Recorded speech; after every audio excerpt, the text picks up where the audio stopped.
हर हर महादेव भक्तों, आप सबका स्वागत है शिव महापुराण की कथा में।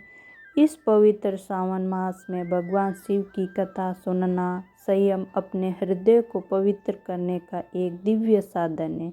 जिस प्रकार माँ गंगा भगवान शिव की जटाओं से निकलकर संसार को पवित्र करती है, उसी प्रकार शिव महापुराण की अमृतमय कथाएं हमारे अंतःकरण को निर्मल कर देती हैं। यह मनुष्य जीवन क्षणभंगुर अवश्य है, लेकिन अगर इसमें हम भगवान शिव की कथा का रस मिलाए तो यह जीवन परम सौभाग्य बन जाता है। तो आइए आज की कथा को श्रद्धा और प्रेम से पूरा सुनते हैं। भगवान शिव ने सप्तऋषियों को माता पार्वती की तपस्या की परीक्षा लेने के लिए उनके आश्रम में जाने की आज्ञा दी। भगवान शिव ने कहा, हे सप्तऋषियों, माता पार्वती इस समय गौरी शिखर नामक पर्वत पर कठोर तपस्या कर रही हैं। उनकी तपस्या का उद्देश्य मुझे अपने पति के रूप में प्राप्त करना है। उन्होंने अपनी सभी इच्छाओं का त्याग कर दिया और केवल मुझे पाने का संकल्प लिया है। भगवान शिव ने आगे कहा, आप सभी वहाँ जाइए और प्रेम पूर्वक माता पार्वती की दृढ़ता की परीक्षा लीजिए, लेकिन ध्यान रहे उनसे कोई ऐसी बात मत कहना जिससे उन्हें दुख पहुँचे या उनकी तपस्या में बाधा आए। भगवान शिव की आज्ञा पाकर सप्तऋषि माता पार्वती के आश्रम की ओर चले। जब सप्तऋषि वहाँ पहुँचे तो उन्होंने माता पार्वती को कठोर तपस्या करते हुए देखा। उनके शरीर से दिव्य तेज निकल रहा था। उनकी तपस्या और पवित्रता देखकर सभी सप्तऋषि बहुत प्रभावित हुए। सप्तऋषियों ने मन ही मन माता पार्वती को प्रणाम किया और उनकी तपस्या की प्रशंसा की। फिर उन्होंने माता पार्वती से कहा, हे देवी, हम आपकी तपस्या से बहुत प्रभावित हैं। आपने भगवान शिव को अपने पति के रूप में प्राप्त करने के लिए इतनी कठिन साधना की है। हमें बताइए, आपकी तपस्या का वास्तविक उद्देश्य क्या है? माता पार्वती ने विनम्रता से उत्तर दिया, महर्षियों, मेरी एक ही इच्छा है। मैं भगवान शिव को अपने पति के रूप में प्राप्त करना चाहती हूँ। उन्हें पाने के लिए मैं यह तपस्या कर रही हूँ। मैंने अपने मन से बाकी सभी इच्छाओं का त्याग कर दिया है। सप्तऋषियों ने माता पार्वती की बात ध्यान से सुनी। अब वे उनकी दृढ़ता की परीक्षा लेने के लिए भगवान शिव के बारे में कुछ ऐसी बातें कहने वाले थे जिससे यह पता चल सके कि माता पार्वती का भगवान शिव के प्रति प्रेम और विश्वास कितना अटूट है। माता पार्वती ने भी मन में दृढ़ निश्चय कर लिया कि कोई कुछ भी कहे, वह अपने संकल्प से पीछे नहीं हटेगी। अब सप्तऋषि माता पार्वती की भक्ति और उनके संकल्प की परीक्षा लेने वाले हैं। सप्तऋषियों ने माता पार्वती से पूछा, हे गिरिजा कुमारी, आप इतनी कठिन तपस्या क्यों कर रही हैं? आप किसे प्राप्त करना चाहती हैं और इस तपस्या से आपको क्या फल चाहिए? तब माता पार्वती ने बहुत विनम्रता से उत्तर दिया, हे मुनिवरों, मैं भगवान शिव को अपने पति के रूप में प्राप्त करना चाहती हूँ। मेरा मन पूरी तरह भगवान शिव में लगा हुआ है।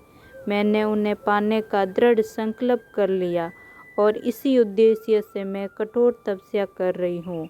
माता पार्वती ने आगे कहा, मैं जानती हूँ कि मेरी बात सुनकर आप शायद मेरा मजाक उड़ाएंगे, लेकिन मेरे मन में भगवान शिव के अलावा किसी और को पाने की इच्छा नहीं है। मेरा विश्वास है कि करुणामय भगवान शिव ही मेरी इच्छा पूरी कर सकते हैं। माता पार्वती की यह बात सुनकर सप्तऋषि मुस्कुराने लगे। अब उन्हें उनकी परीक्षा लेने के लिए भगवान शिव के बारे में कुछ ऐसी बातें कहनी शुरू की जिससे माता पार्वती का विश्वास डगमगा सके। ऋषियों ने कहा, हे पार्वती, आप जिस भगवान शिव को पाने के लिए इतनी कठिन तपस्या कर रही हैं, वे कैसे हैं? क्या आप जानती हैं? वे संसार के सामान्य लोगों जैसे नहीं हैं। उनका कोई घर परिवार नहीं है। वे शरीर पर भस्म लगाते हैं, सर्पों को धारण करते हैं और शमशान में रहते हैं। उन्होंने आगे कहा, भगवान शिव का पहनावा और रहन सहन भी साधारण नहीं है। वे संसार की सुख सुविधाओं से दूर रहते हैं। फिर आप जैसी राजकुमारी उनसे विवाह करके क्या पाएंगी? आपके लिए तो किसी योग्य राजकुमार से विवाह करना अधिक उचित होगा। ऋषियों ने माता पार्वती को समझाते हुए कहा, आपने नारद मुनि की बातों पर विश्वास करके इतनी कठिन तपस्या शुरू कर दी, लेकिन क्या आपने कभी सोचा है कि नारद की बातों पर भरोसा करना सही है या नहीं? वे अक्सर ऐसी बातें कहते हैं जिनसे लोग भ्रमित हो जाते हैं। सप्तऋषियों ने माता पार्वती को भगवान शिव से दूर करने के लिए बहुत सी बातें बताई। उन्होंने यहाँ तक कहा कि भगवान शिव को अपना पति बनाने की इच्छा छोड़कर किसी योग्य और सुंदर राजकुमार को अपना जीवन साथी बनाना चाहिए। लेकिन माता पार्वती ने अपने संकल्प से बिल्कुल नहीं डिगी। उन्होंने मन ही मन निश्चय कर लिया, चाहे कोई कुछ भी कहे, मैं भगवान शिव को ही अपने पति रूप में स्वीकार करूंगी। मेरी तपस्या का उद्देश्य केवल भगवान शिव को प्राप्त करना है और मैं अपने संकल्प से कभी पीछे नहीं हटूंगी। माता पार्वती की अटूट श्रद्धा और दृढ़ विश्वास देखकर सप्तऋषियों को समझ आ गया कि उनकी भक्ति सच्ची है। वे जितना भी भगवान शिव के बारे में गलत बात कह रहे थे, माता पार्वती का विश्वास उतना ही मजबूत होता जा रहा था। अब सप्तऋषियों को यह विश्वास हो गया था कि माता पार्वती की भक्ति और तपस्या को संसार की कोई शक्ति डिगा नहीं सकती। सप्तऋषियों ने फिर से माता पार्वती को कहा, हे पार्वती, भगवान शिव का जीवन संसार के सामान्य लोगों से बिल्कुल अलग है। वे भूत प्रेतों के साथ रहते हैं, शरीर पर भस्म लगाते हैं और हमेशा तपस्या में लीन रहते हैं। उनका कोई घर परिवार नहीं। वे भगवान शिव के साथ विवाह करके तुम्हें क्या सुख मिलेगा? ऋषियों ने आगे कहा, तुम एक राजकुमारी हो और तुम्हारे लिए भगवान विष्णु जैसे योग्य वर हैं। वे सभी सद्गुणों से युक्त हैं और वैकुंठ में निवास करते हैं। इसीलिए तुम भगवान शिव को पाने का हठ छोड़कर अपने माता पिता के घर लौट जाओ। ऋषियों की यह बात सुनकर भी माता पार्वती अपने संकल्प से नहीं डिगी। उन्होंने शांत भाव से कहा, हे ऋषियों, आपकी बात अपनी जगह सही है, लेकिन मेरा मन भगवान शिव को ही अपना पति मान चुका है। मैंने उन्हें पाने के लिए जो संकल्प लिया है उसे मैं नहीं छोड़ सकती। ऋषियों ने फिर उन्हें समझाने की कोशिश की, तुम अभी भी हमारी बात मान लो। भगवान शिव का जीवन बहुत कठिन है। वे हमेशा अकेले और संसार से दूर रहते हैं। तुम्हारे लिए भगवान विष्णु जैसे योग्य वर हैं। वे तुम्हें सुख और सम्मान देंगे।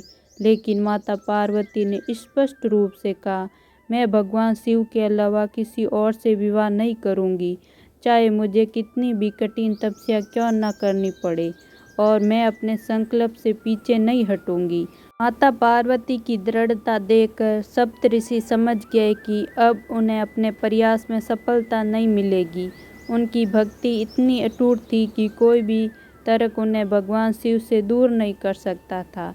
तब माता पार्वती ने ऋषियों से कहा, आप सभी विद्वान हैं और मैं आपका सम्मान करती हूँ, लेकिन मेरे गुरु नारद मुनि ने मुझे भगवान शिव की भक्ति का मार्ग दिखाया है। मैं उनके वचनों को कभी नहीं छोड़ सकती। गुरु का वचन मेरे लिए सर्वोपरि है। माता पार्वती ने आगे कहा, मुझे विश्वास है कि भगवान शिव ही मेरे जीवन साथी हैं, इसीलिए मैं अपनी तपस्या पूरी करके ही रहूँगी। आप मुझे चाहे जितना समझाए, मेरा निर्णय नहीं बदलेगा। फिर माता पार्वती ने दृढ़ स्वर में कहा, इसीलिए हे ऋषियों, यदि भगवान शिव मेरे से विवाह नहीं करेंगे तो मैं भी जीवन भर कुंवारी रहना स्वीकार करूंगी, लेकिन किसी दूसरे पुरुष से विवाह नहीं करूंगी। यह मेरा अटल संकल्प है। उन्होंने आगे कहा, चाहे सूर्य पश्चिम दिशा से उगने लगे, मेरू पर्वत अपनी जगह से हिल जाए, अग्नि अपनी गर्मी छोड़ दे या कमल पर्वत की चट्टान पर खिलने लगे, फिर भी मेरा यह संकल्प कभी नहीं बदलेगा।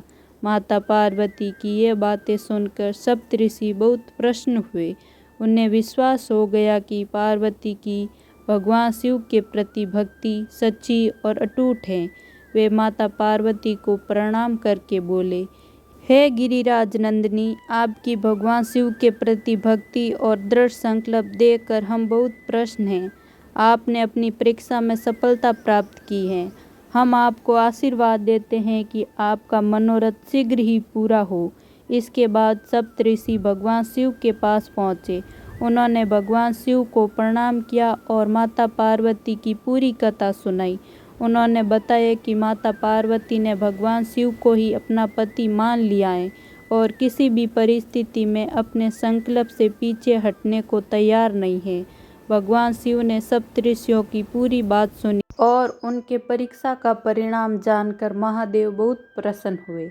कल के प्रसंग में हम सुनेंगे भगवान शंकर का तपस्वी ब्राह्मण के रूप में पार्वती के आश्रम में जाना और उनसे तपस्या का कारण पूछना।